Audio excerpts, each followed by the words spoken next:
Fear can be such a crippling thing.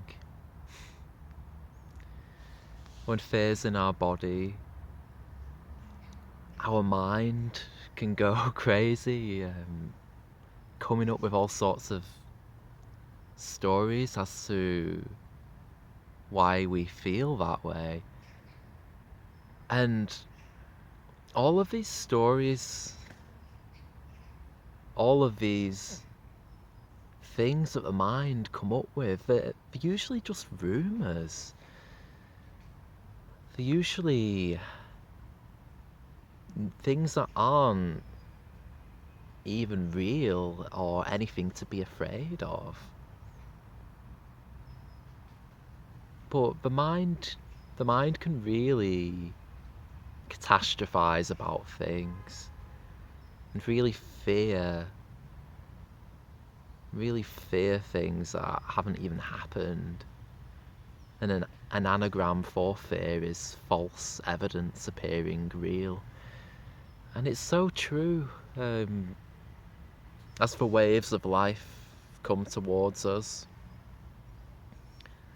the approaching waves, our mind can kind of perceive them to be much scarier and larger than they are, and we might be afraid as we see this ocean of life coming towards us and really fear that these waves will knock us off our feet.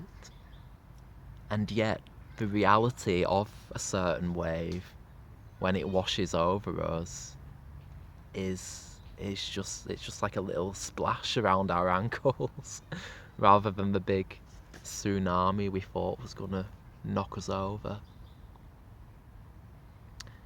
And when we fear the worst, we really fear like rogue waves, really, that might never even come.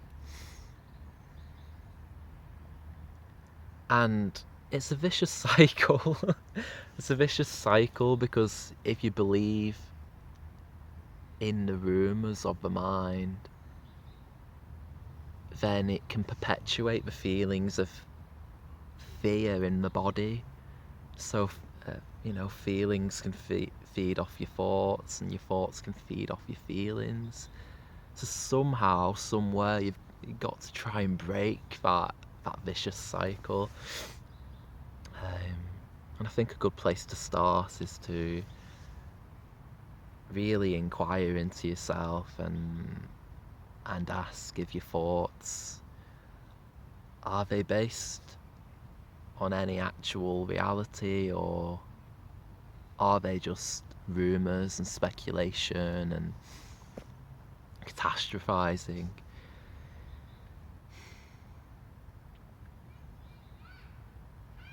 I think there's a quote, I can't remember who it's by, but it's like, I have so many problems, and most of them are just in the mind. Most of them aren't even real. And I think that's really true in a lot of cases. Is there any problem in this moment? Ask yourself, really, is there any problem now? Does any problem exist in this moment?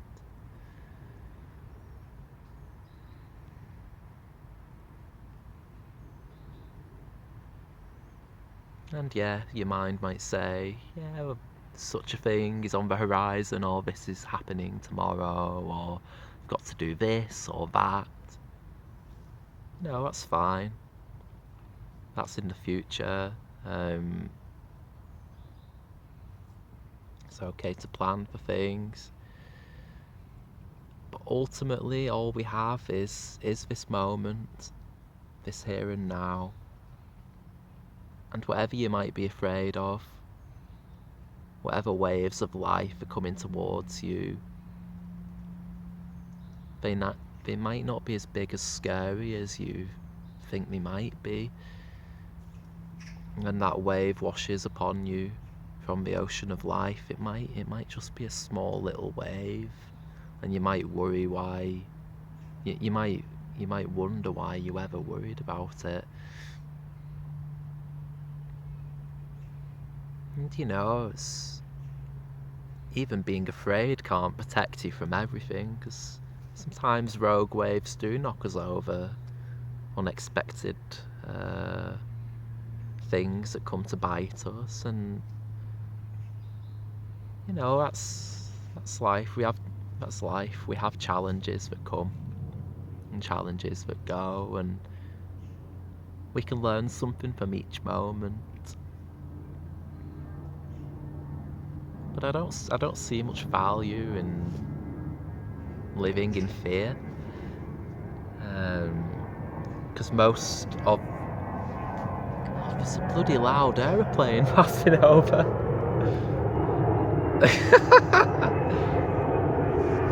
Oh my god. Anyway, where was I? Yeah. Can't hear myself think down here. Yeah, I don't really see the value in being afraid of things that might not even happen. We have enough trials in life as it is, without inventing extra ones in our mind. And that's what our minds do. They try to solve problems, often problems that don't even exist, based on how we're feeling. It tries to solve how we're feeling.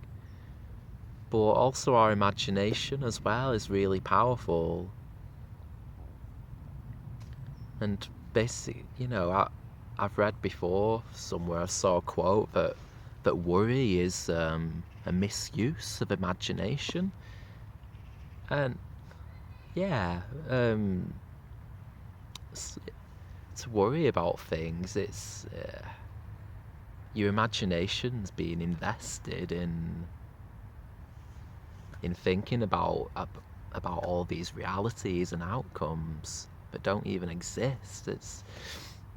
Imagine instead if we used that imagination to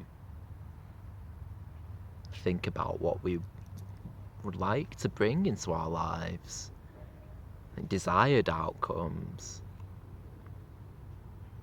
It seems far less common for people to dare to dream about what they want, even to just dare to dream it and use their imagination in this positive way. And I wonder if, rather than using your imagination to kind of fear the worst, I wonder if you can invest your imagination into dreaming about positive outcomes instead, seeing what happens. And it's not to dismiss the power of fear, because when we're caught up in it, it can really send us into a tailspin. We really can end up believing in the rumours that the mind tells us. The fear can feel very real, so the outcome's already happened. It still happens to me. It's a powerful emotion, but we can breathe through it. It's when we're feeling afraid, it's good to kind of ground yourself through meditation, through coming back to the breath, trying to get out of your head as much as you can, to break out of that negative circular thinking. So I find that meditation really helps. visualizing roots growing into the earth, or focusing on your breath. Anything that blah, blah, blah, blah, blah. Anything that can get you out of your mind, basically.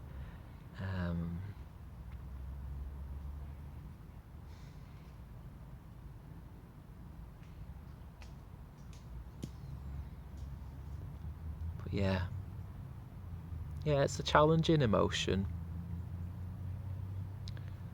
And you know, all emotions serve a purpose. Back in our tribal days, it was fear that kept us alive. It got the adrenaline pumping, and when the fear kicked in, it gave us the strength to run away from saber-toothed tigers or other dangers. The only problem is now that we live in the modern world, where perhaps such fight or flight reflexes aren't necessarily needed as much. But we have these biological evolutionary mechanisms within us, and when fear comes up, it often is trying to tell us something, and I do believe there's insight in each emotion. So if we can learn to sit with fear, really embrace it, if possible. I know it can be challenging to do that, but if we can hold space for it and embrace it unconditionally, it can transmute and release of its own accord, just by mindfully witnessing the emotion with your awareness.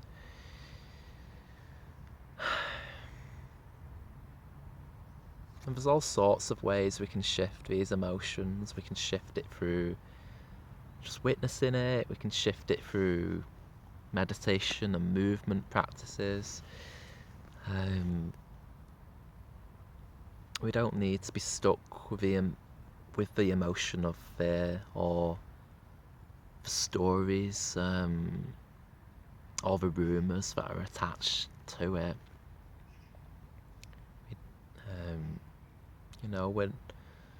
We're not our emotions, and we're not our thoughts. We're the witness who kind of watches these things.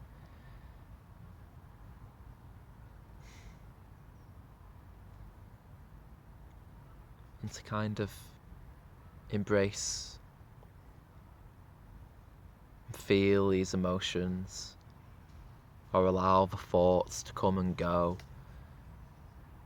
like a passing river, as you stand firmly on the riverbank as a witness and watch these waters flow by you, coming and going into your awareness and out of your awareness again.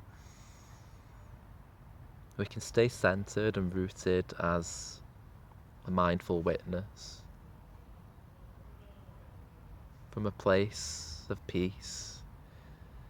Even if this turbulence is passing through our body or our mind, we can kind of watch it all from this peaceful place and allow it to come and go, and help it to, if something does arise, to help it to shift.